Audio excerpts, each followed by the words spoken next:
And then the last thing we want to do is we want to disable chat because we know what happens is while somebody is speaking, number one, people may be talking behind their backs. The judges might or may not. I mean, we don't want last thing I want is when I'm a contestant, people are telling or talking back and forth, and judges might be looking at that, and they're also now they're hearing other people's opinions, and it's creating a whole bunch of other things.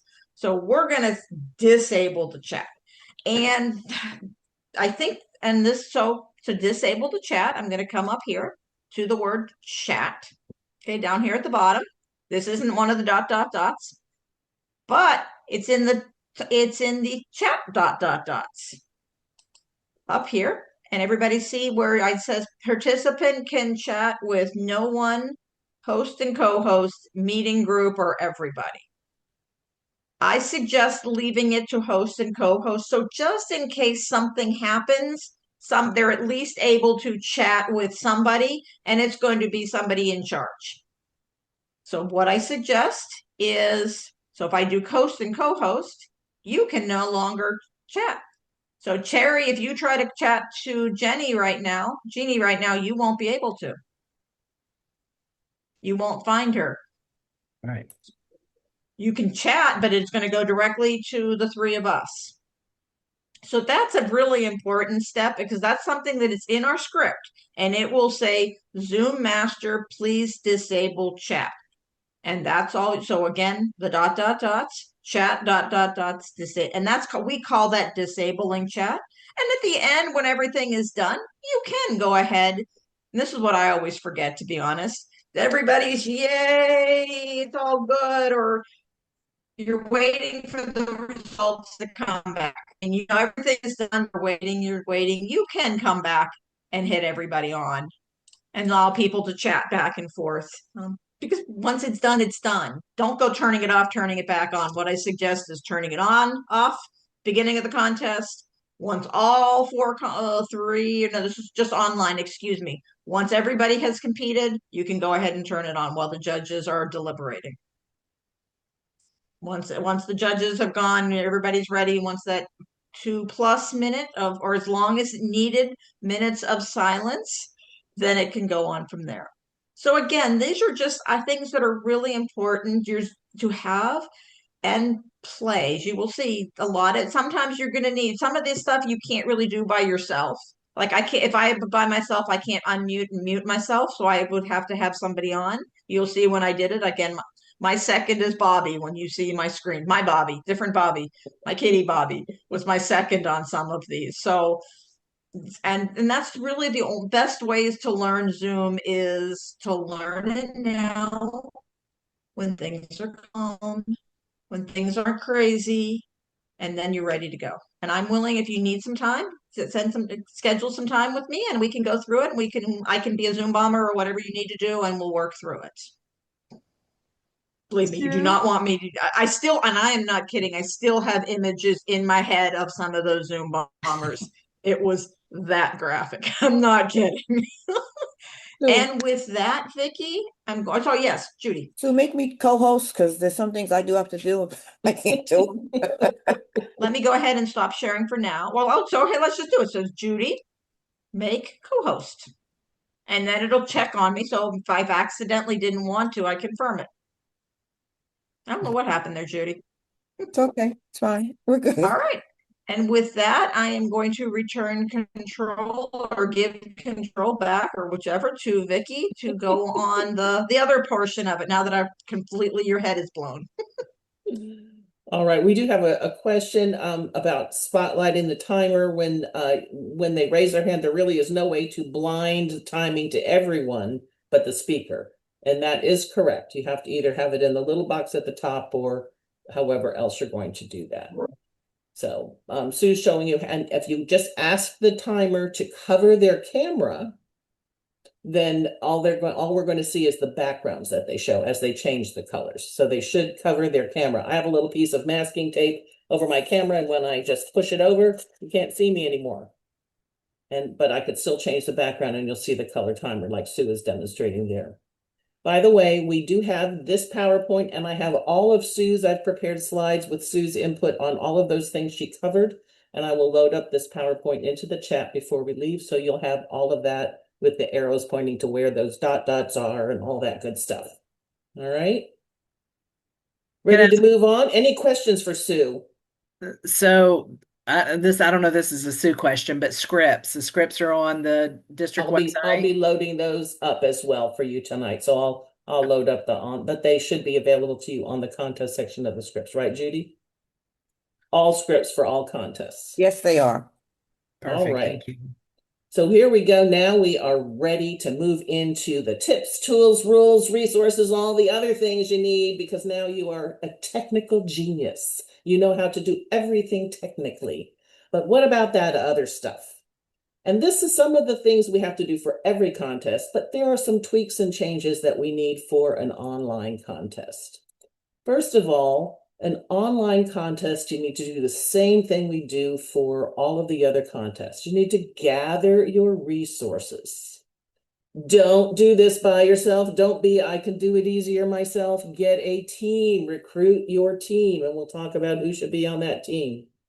Make sure you follow proper procedures. A contest is not a time to skip steps, to shorten briefings, because there's going to be somebody that doesn't know everything, and they are going to need all of the information. Or there's going to be somebody who thinks they know everything, and they really don't. They didn't realize this rule or that process. So make sure you follow all of the steps. To do this, we have the first resource that I suggest is you use that online and hybrid speech contest best practices book from DI. It is really a great set of information. You're going to hone it down because when you're doing hybrid meetings, you have to do a lot of stuff, but it gives you lots of special instructions that are very helpful and recommended from TI. And for you, I have loaded it into the chat. Let me just make sure I can send it to you though. All right, so there you have it. You can download it if you want to use it. The next thing, so we talked about gathering your team. These are the same people you need for the most part in every contest. Who is your contest chair? What are the responsibilities of the contest chair? Anybody? Christina. To get the team together and make sure Plan the whole dang runs thing. They're smoothly. responsible for making sure it's going to happen. Where are you going to have getting all the parts and pieces together? And they are different from the contest Toastmaster. The contest Toastmaster is the one at the contest who is going to be speaking. They're the Toastmaster for that meeting. Going to have somebody assigned to that role, somebody with a personality that can make it lively, fill the gaps, all those things. You need your chief judge, and their job is to recruit all the other judges. Contestants, of course, you need to know who they are. Where are you getting your contestants from? If you are a division director, you need to make sure your area directors have fed you those winning sheets. If you're an area director, did your clubs get you those things? We have 4 judges. We need at the area level 5 judges, but at the division level and higher, we need 7 judges. And in both of them, we need a tiebreaker judge in addition to those. So 5 plus a tiebreaker at the area level, 7 plus a tiebreaker at the division and higher level. Vicky, Timers, yes. I have a question. Okay. We are going to have 2 areas, online contests, where there's only one contestant and all they have to do is make time. Do we still have to gather 5 judges? I just did this because that was my problem. I had exactly the same thing. And so I piggybacked onto the other area contest happening because, frankly, I didn't want to drag everybody out for a whole separate thing to go through one contestant. And we basically, the criteria is the timer. And I had one person as a judge in case there was any possibility of any other protest. So that's the way we ran the contest. And I made a big production because it was so obvious of walking up to the timers table, taking the time, looking at the sheet, looking shocked because they maybe didn't make the time, and then we get to announce the winner. Because obviously the only criteria for them is just don't go over or under time, and make sure that you haven't broken any of the other rules for eligibility. So Vicky, that's the recommendation. did I hear you say you only had one judge when Yes. Okay, all right, sounds Yeah. wonderful to me. Hey, Yeah. Terry, that's going to But- make ours so much easier. Yeah. It's only because really the only people that can protest are contestants or judges. So it's Mhm. unlikely the contestant is going to protest their own competition. And a judge, and the only reason they can protest would be they're already eligible because that's been already checked.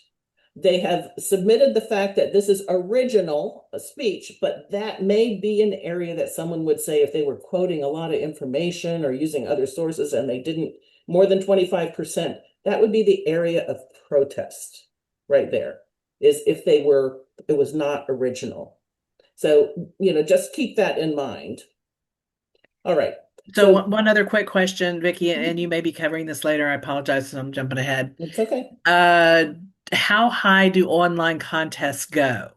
All of the contests go to the district level. The only one that exceeds that is the international speech. It can go on to the regional quarterfinals up to international. Okay. And that's why the deck votes on those contests every year, because those are the contests that will go advance all the way to the district level. All right. Vicky, I'm so sorry to interrupt one more time. No, it's okay. I just want to make sure that, because I heard what you said about having one judge, of course, if there's just one contestant for qualifying. But are you saying that that's perhaps specific to an online contest versus an in-person contest? No, it's for really any of them. And listen, you don't have to. If your judges are sitting there in place and you feel like you want to go through collecting ballots to confirm that person, you can do that. Or you can just let them know unless they have a protest, they can hold their ballot because you will go forward. So you can just keep the same judges and tell them to hold their ballot unless they have a protest. And then if they do have a protest, who do they have to protest to? Chief. The chief judge or the contest master, not the contest Toastmaster, the contest master. Those are the only two people that can accept a protest. And we, again, understand the three reasons that you would be protesting. Wait a minute. Contest master is not the contest Toastmaster, or are you talking about contest chief? The contest chair. I'm sorry. Contest chair. Contest chair. Yeah. Chair. See, this is the problem we get into with all this. But yes, but chair. That's what I'm talking about. Thank you. Thank you for clarifying, Jenny. Thank you for clarifying too, Vicky. All right. So my suggestion is if you're running a contest and you're piggybacking on to another contest with one, you just keep your judges in place. And you can give it as part of your judge's briefing. You will know this ahead of time. You can let them know we have one contest where there's one contestant. Ballots will not be collected unless you have a protest. And then we'll review the protests and then just keep them going. That's fine. Then all of them, you have all of their opinions. All right. So now moving along, we have ballot counters. Also, always there are two ballot counters. Oh, I skipped timers. We have two timers. 1 second, Judy. Two timers. But for an online contest, we have three timers because you have one timer that is running your signals, red, yellow, green, etc. The other is actually the official timekeeper with the timing device. But if one of them has a technical difficulty, you have to have somebody in place that's ready to jump in if that person gets frozen or dumped or they disappear off the screen. And this is a little bit of a tricky position because that person probably should be keeping time and be prepared with backgrounds if they need to. So whichever is appropriate. So they have to be really focused on the timer and going forward. Timers typically connect with online contests. They really have, they're connected via text is the easiest way to do that. They just have all of their numbers and they have a group text and they just say, help or whatever it might be. All right. And finally, the Zoom master. The Zoom master also acts as your sergeant at arms. And it's good to have a couple, three people if you can, because watching people coming in and out of the room, who do you admit? The breakout rooms, you saw all the technical kinds of things. So give each of them a different role. Most of them can be maybe admitting people at the beginning, but then you would want to call the meeting to order and do whatever you need to do. And others. We'll go into these a little bit more. This is the contest rule book, by the way. Also, make sure you've got it. I'm sure you have it for other contests, so I'm not going to load it up for you today. All right. You're going to do yourself a favor by doing this for any contest you have. Get the online speech contest kit. This is the link. I have it in another thing I'll load up later on, but get the online contest kit for every contest you have. Why, you say? Because the online contest kit includes the rule book, the best practices book, the eligibility forms, the ballots, the timing records, the ballot counter forms, the certificates for the winners. It has everything you need to run a contest. So just download the kit and put it in your folder and you have everything you need to go forward. The eligibility forms are very important to make sure you get ahead of time. And it's not something we should do haphazardly. Judy, I forgot you had your hand raised. I apologize. You have to unmute yourself. I can ask you afterwards about the one contestant and the judges and things, but I can ask you afterwards. Okay. All right. The eligibility forms are very important, and the eligibility form for your speakers actually gives the information they need to know. You should make sure they said, have you read this? Are you in any of these positions? I can't tell you the number of times I've been at a contest at the division level only to find I've got an area director competing. You can't do that. They're not allowed to compete, or a chair of some sort. There are people that are not allowed to compete, or in some cases, they have to be a member of good standing of a club in good standing. Maybe their club does not have 8 members anymore, or they didn't qualify. We transitioned over that membership list. So they have to be eligible at all phases. So make sure you go through those eligibility requirements. The other thing is they need to complete their club number, member number, district, all of those things. So you have those as the chief judge and a contest Toastmaster with the title of the speech and so forth. And this is their certification that they are not a contestant in the same contest in any other area or division. We have members who are in multiple clubs in different areas. And if I'm competing in my area in the international speech contest, I cannot pad my bets by going to another area in our division or in any other division and compete in the international speech contest. Then if I lose one, well, I've still got a shot. No, it doesn't work like that. You pick the contest you want to compete in one time that season, and that's what you go forward to. Now, you can do it in any other contest. You can compete in a different area in a different contest, but not the same contest. So when you disqualify, when I have to disqualify somebody as a trio member because they competed in 2 contests and they go, I didn't know that. It's like, you signed this form. This is the form that says what you're supposed to do. The same thing is true of the speech contestant information. It's a great way to gather information for them to use for your interviews and so forth. Jamie has a question. Mm-hmm. Yeah. So my question is, once you have the eligibility form, where do you go to check that information? Mm-hmm. There is an eligibility checker on Club Central or on the Toastmasters International website. You need to be able to access that, go down, scroll down the main page, and it'll say eligibility checker, I think, in Club Central. All of division and area directors should have access to that. Okay. Officers in their club should have that. That will tell you if they're a member in good standing of a club in good standing. But what it won't tell you necessarily is if they're competing for the international speech, they also have to have completed 2 levels of pathways. So they must have completed 2 levels or be a DTM. So you do have an educational requirement for international speech, and the only way you can get that information is through a membership list. Again, But for the online, there isn't one. right, online there isn't, but I'm giving you that information. Right. That level 1 and 2 is only for international. I get that. Thank you. Right. I just wasn't sure where to go to check that. So that is in Club Central, District Central down, just scroll down, you'll see a tab that says eligibility. I'm trying to get the link and I'll put it in if I can find it really quickly, but yes. Thank you so much. Right. Judges eligibility is the same thing. When you're doing your judges briefing, you're going to go through this. This gives you all the things you need to go over with your judges, and it has them sign that they're going to be using good objective decisions. Their job is not to choose the person they think is going to be most successful at the next level, but to choose the best speech of the day. They look at all those people, and whoever did the best job, that's the person they're going to choose to move on. Contest agendas. This is another thing that you should think about. You should have a contest agenda. You don't have to have times on it, but you have in your mind time frames that you want to use, because they're going to all be estimates. You should allow on the online, it's a 5 to 7 minute speech. So you should allow at least 8 minutes for each speaker. If you're trying to figure out how much time do you want to allocate for this thing, allowing some extra time for ballot counting. At the end, you know, you're going to stay silent until all the ballots are collected and the ballot counters are out of the room into their breakout room. And a contest Toastmaster should be prepared to ad lib in case something comes up, protests or whatever.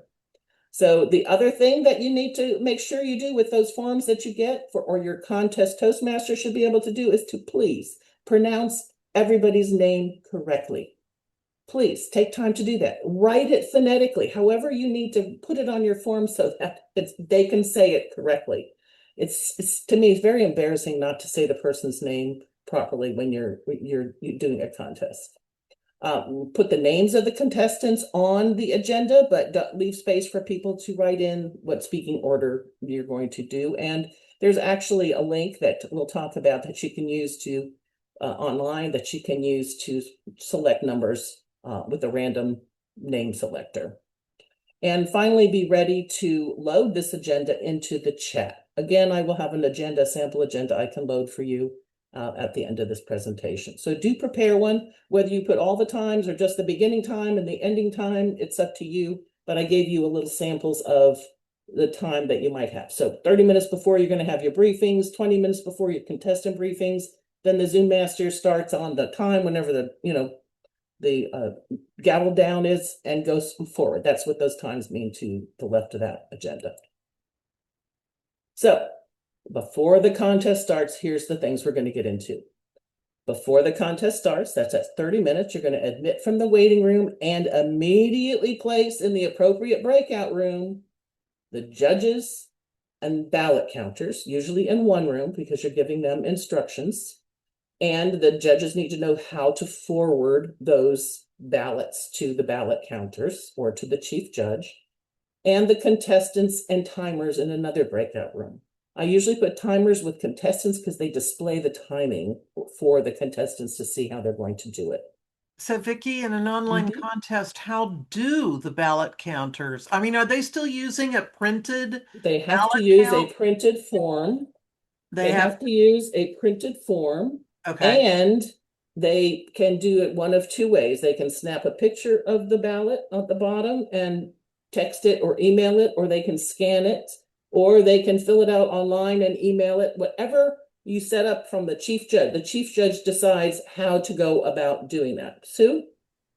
Just in case you have access to the online, there used to be this really cool website that we could use. You are not allowed to use it.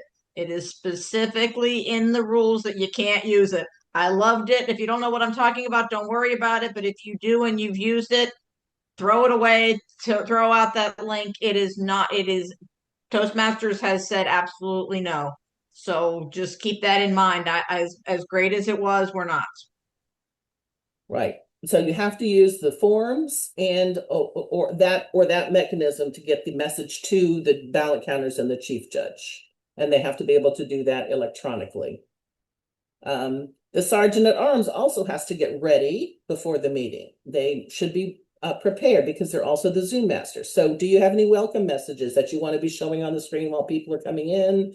You know, do you want to play music? Do you have announcements from the district? Whatever you might want to do, there may be some things you want to have prepared. You would give that to your Zoom master. They should certainly have, if you're going to do a flag salute, and you don't have to do the pledge, but if you're going to do the pledge, it's nice to have a picture of the flag. Also, if you want to recite the mission, you want to flash the mission up there so everybody sees what the Zoom master is saying. The TI requires that we show a video release form. Everybody I know has seen it at one contest or another, but TI requires that. Basically, it gives lets you know that, hey, we may be using the recording of this video in other ways, and you're releasing us to do that with that statement. So they must show that and or leave minutes for everybody to read it or read it aloud. Is And that any documents that they want to upload. Yes? Sorry, is that in the contest kit? Yes. The It's video in the release? contest book, the rule book. Oh, it said the book, but the slide is not in the contest kit. So we'll have to. No, you'll have to create the It's in the slide. script as well. Okay. I think it's in the script as well, so you can, Mhm. somebody can download it and put it on if they Okay. Yeah, wanted just a to. PowerPoint Okay. slide. All right. At the judges briefing, you've now got the judges all in their room. You want to have them all rename as you decide. Turn off their video camera. Make sure the photo that they have when they turn off their camera is also removed. Sue showed you how to do that. So basically, it's going to be a blank screen or some cartoon character or something.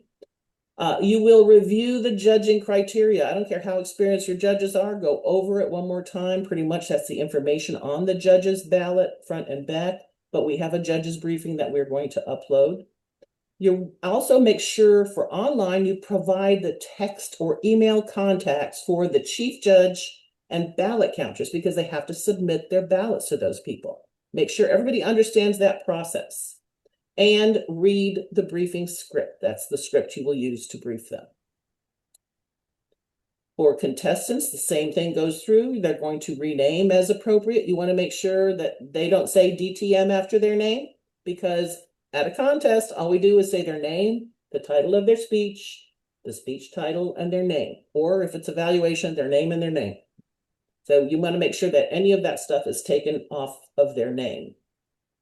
Make sure that it's recommended in the online contest or online meeting recommendations from TI that everybody turns off their videos because it can be distracting, people moving around. It's a little bit of a choice. You can decide to do that or not as a group or as the contest chair.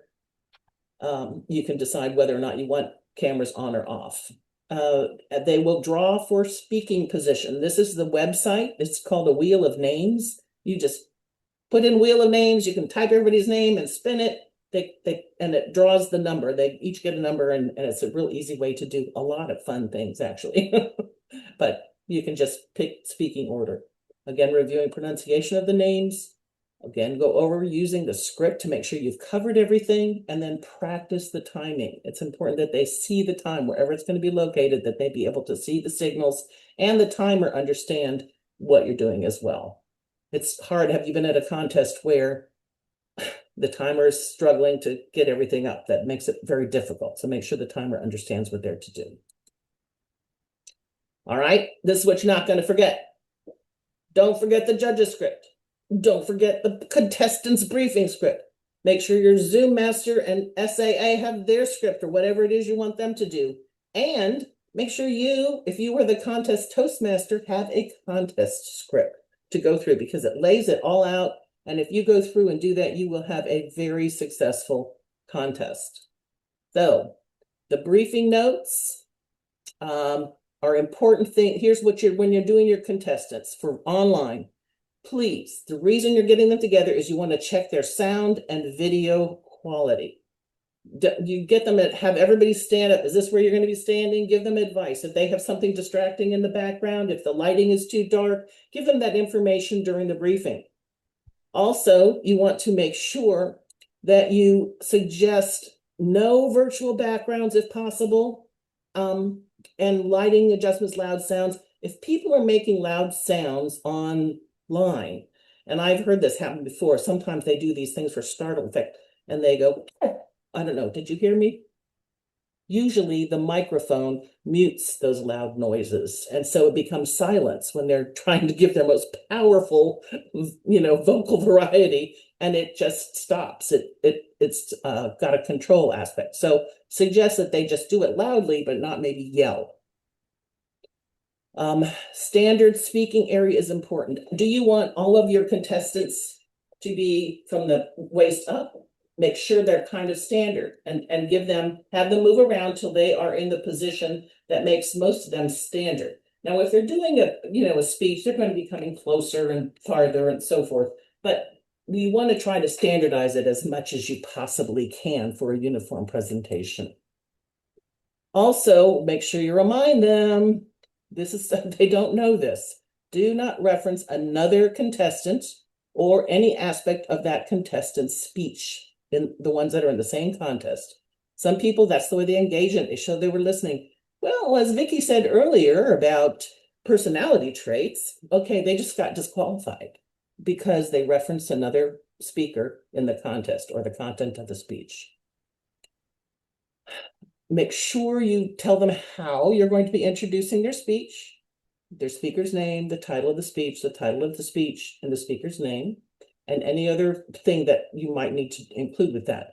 Their speaking protocol for online is a little different because often they come forward and you say, the introduction is, Vicky, you introduce the person and the person says, thank you, Toastmaster, or thank you, Contest Master.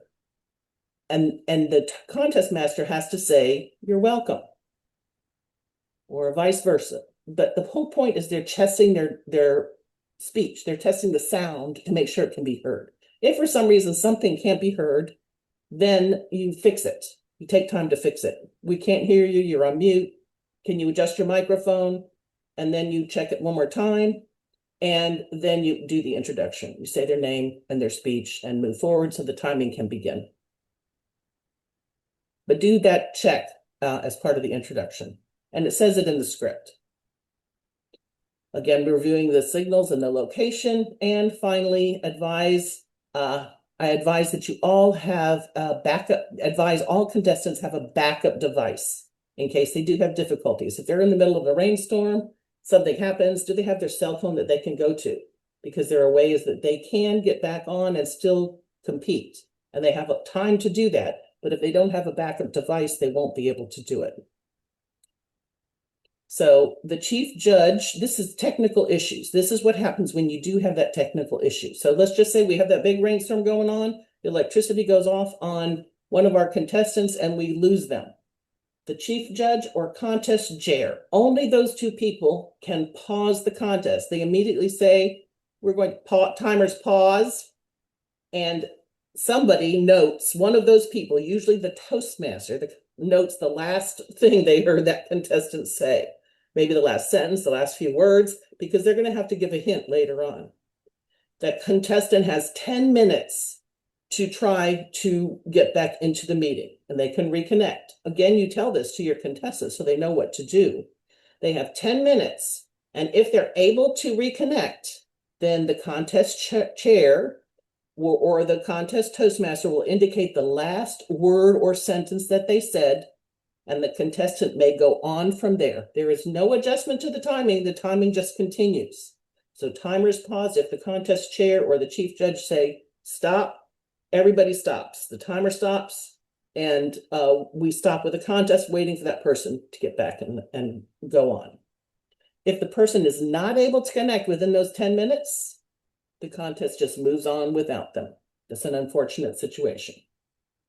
If the timer experiences difficulties, this is where you need that backup timer. The backup timer has to be ready to operate either the signaling device or the timing device. So make sure you go over that with them. So we know planning helps all of us win. We try to do what we can. Judy has done a great job of pulling together scripts and all kinds of things for our contest this year. We want to make sure everybody has an opportunity to participate in a successful contest. Have your certificates ready. You can share them online, on screen, certificates of participation. You can also have winning certificates. That's easy to show. If you want to do a photo of the trophy, you can show the photo of a trophy or a medal, whichever you may be giving your contest winners. And then make sure after the contest, you do complete the winner's notification form so that it can be moved up to the next level. Put all of the contestants on the winner's notification form, not just the first or second place winner. Put everybody that competed, because I have been in contests where the first place winner, the second place winner, and even the third place winner were not able to compete, and they went down to the fourth place winner. So just make sure those people are on there with their contact information. Hey, Vicky, can Yes, I ma'am. ask kind of a dumb question here? No dumb So, questions. so you have three people compete. You have a first, second, and third place winner. Mhm. For whatever reason, all three of those individuals are not going to be able to move to the next level. They're on vacation, whatever. Can the club appoint another No, individual because they held a contest? Okay, no, just that's what I thought, but I just wanted to make no. sure. Yeah, it's unfortunate, but no, they can't. Even if the club advanced a person, a nominee, and they didn't even have a contest, they have to, that's it. That person is it. And if they can't make it, then nobody gets to compete for that club. Okay. All right. So both Sue and I are available for questions. I'm loading some documents into the chat for you as we speak, so you can go ahead and download them if you like, the documents that are on this particular slide. Oh, they're nice. So for example, I mean, I love my cat behind me, but so when Vicky was talking about not using a background, here is a case in point that if I'm trying to give a serious speech on whatever, it probably was not going to go well for me having a background. So this is where Vicky is correct. Having them use either a professional or a blank background, again, just it can be annoying. I mean, I can play with backgrounds, of course, but I honestly would not compete with a background. Can we Vicky has, also All right. have the PowerPoint, like Yes, both I'm of gonna- the ones, Sue's and Vicky's? mine is combined, so I'm going to Okay. close it right now so that I can download it, save it, and upload it to the. Yeah, I appreciate that. That was very helpful. And there's no way I'm going to remember everything that you said. And the eligibility Oh, tracker, we talk a lot. just to get people a heads up. So the eligibility tracker, you do have to say, because I know everybody has their member number. I have mine right here, but you have to put the PN first. So there is a thing on that eligibility tracker to check yourself, and it's a way of playing, and again, checking it ahead of time. There are people that are difficult to find. They've got many last names. They've got a Vaughn. They've got a Vaughn.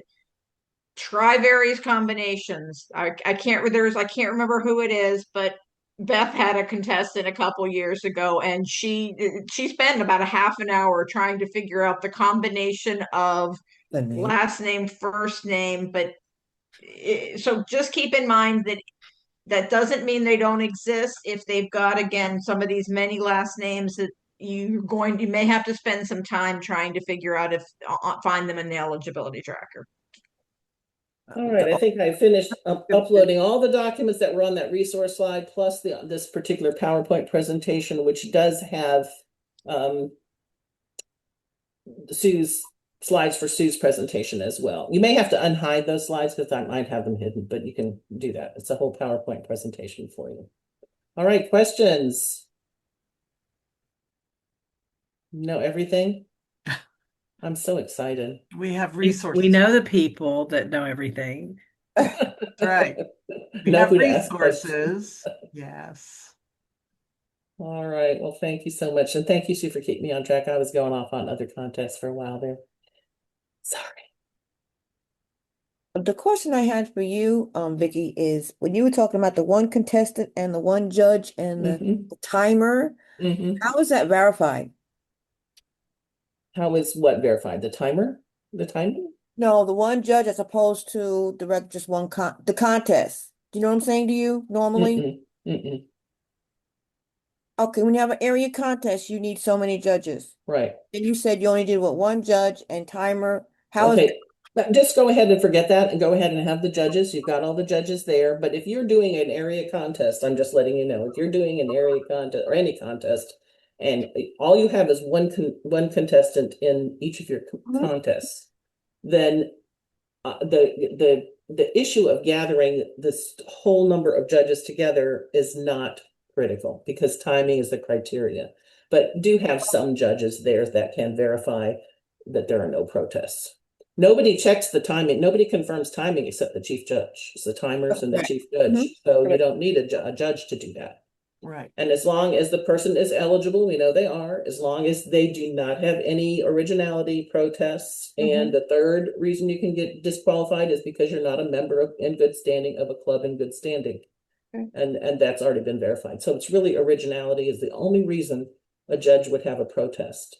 And by the And- way, let me just share this with you. When you're looking for your judges, it Yeah. says, we always say a member in good standing of a club in good standing. That is not the case for judges. No, A it's judge not. can be a member in good standing. They don't have to be in a club in good standing. So all of your clubs that have less than 8 members or those people can help you by being judges if they meet all the other eligibility requirements. That's a good way to pull them in, judges, ballot counters, and all that stuff. As long as they're a paid member, they can help in an official role. And just thinking, just because there's only one contestant, that doesn't mean they won't go over. I mean, Oh, no. I've Oh, seen yeah. it. I was watching one that and I know we're not, I think I was Zoom master, so I was not a judge, but I was like, shut up. I literally was in the background going, shut up. You've made it. And she's just blah, blah, blah, blah, blah. And I'm just like, and she barely, I mean, I'm not kidding. It was 7:29. So they have done it. Mm-hmm. Which is a good thing to include in the briefing if you have only one contestant. You say, look, your goal is to just meet the minimum and the maximum time. In between, if it's original, we're good. So you see the green and you go,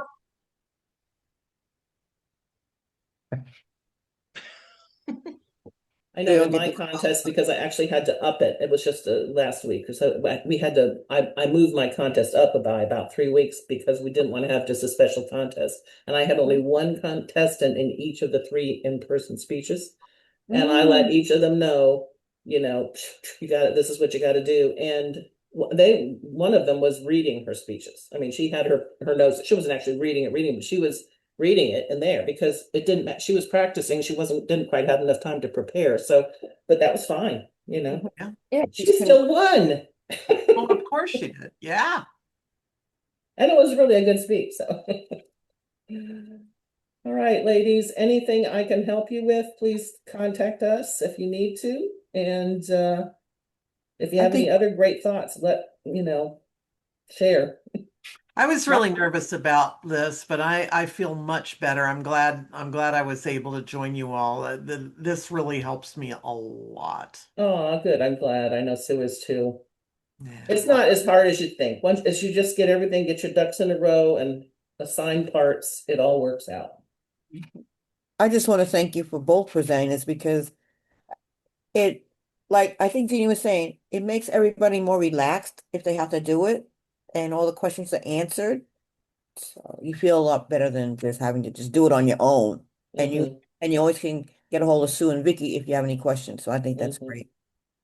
And if any of you go out and say, Vicky said we only have to have one judge, I will deny ever saying that. Okay, I just want you to know that. And I've never seen TI police, but I don't need them knocking on my door as the first one. AKA have George cut that piece out there, Judy, on the recording.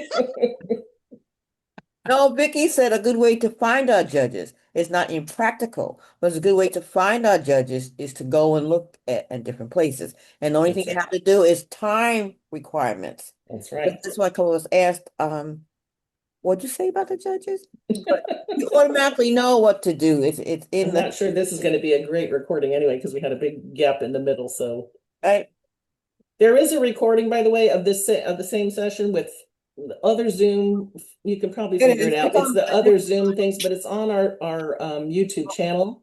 Go to the district website, and up in the top right, you have all of the social media things. Just click on the YouTube channel. There's lots of training videos available, and this one is also available on there. One thing I wanted to show, and I didn't want to confuse Betty, but it's really sort of neat. I'm going to go ahead and share my screen. Is if you're ready, if you sort of know what you're doing, for the ... you can have your stuff ahead of time. So I'm going to go ahead quickly share my screen. We've got, if you want to stay, it's up to you guys. Share Zoom toolbar. Oops. I don't know what this little thing that keeps getting in my way, but so I have the ... If I wanted to bring, so I don't have to keep looking for it each time, I can bring, I don't have co-host rights now. I could bring, let's see, show captions. I can bring it down to my toolbar. You can And click and look. drag any of those tools to your toolbar. Okay. You can drag. I just wanted to show you what the generic one looks like, but I would suggest going ahead, having your host tools, having at the bottom, so you didn't have to go the ... each time. But I wanted to show you how they have it set up. But yes, if Not so. ahead of time, if you know you're going to be a Zoom master, make your bottom things as you want. Go ahead and do it, Sue. There you go. So I want breakout rooms. Instead of me having to go find breakout rooms, I'm going to go put it at the bottom, and therefore it's right there. Or I can put it over here, wherever I want it. I like my participants. This is just me personally. I sort of like it. I like my breakout rooms over here. But whatever you want, so you know what you find. Okay. Personalize your thing. But again, I wanted to show you the generic without confusing you on that other part of it, because I know some of you are good. A lot of you here have had experience. I just wanted to add that as a secondary. That's all I got.